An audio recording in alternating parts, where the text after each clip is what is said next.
Karbianglo Termas Council Foundation de katalon pon arni Nilip pen banghini atum CEM Special Award 2026 kelong dun.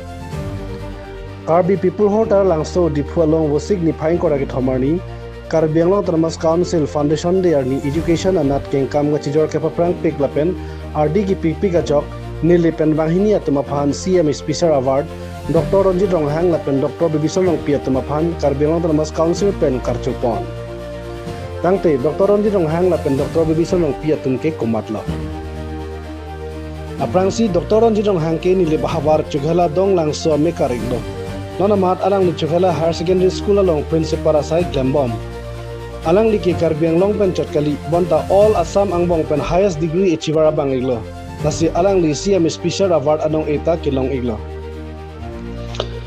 Lapen Dr. Bibison long pita Nilip constituency ke parlo chukehla hawar viverong pierong asar akorti akibisi bang iglo. Dr. Bibison long pita inud lokechalianat aning kerepik lapen kecepaduk pik abanglo.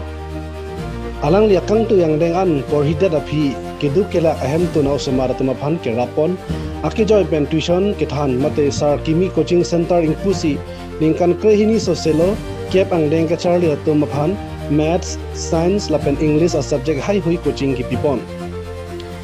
Lasto jok alang li 2023 aning kanalong Delhi arong sopialong Best Principal of the Year anong italang li tengpon lo lapen honoris causa doctorate degree award ta alang li Delhi long pensi long pon thulo. Lapen pining 2026 aning kan lethot ta Bangalore arong sopialong Innovative Principal award ta alang li long pon thulo. Non amat alang ni Long Milling College dan dakhat along si Principal Asai Klembom. Nilip constituency ta isi ke papihu padim lang. EM gawe pen ko anma banga constituency ateng kaching thordun nang chi ki ching thordun un elang. Boy phita non hajong Karbianglong Termas Council Foundation de katalon along Nilip pen banghini atuma phan lo kacharli ka paprang dun thek lapen RD ki pi thek aputhak anong e kelong dun ke kadok kawin libara phan nong mewan pisi kangting ko kadem ka thaang aturwan pilo. Lasi, daliding side news channel asai hempen alang litum banghini aphanta ningkang sam lapen kachoro akardom pajirdo niglo.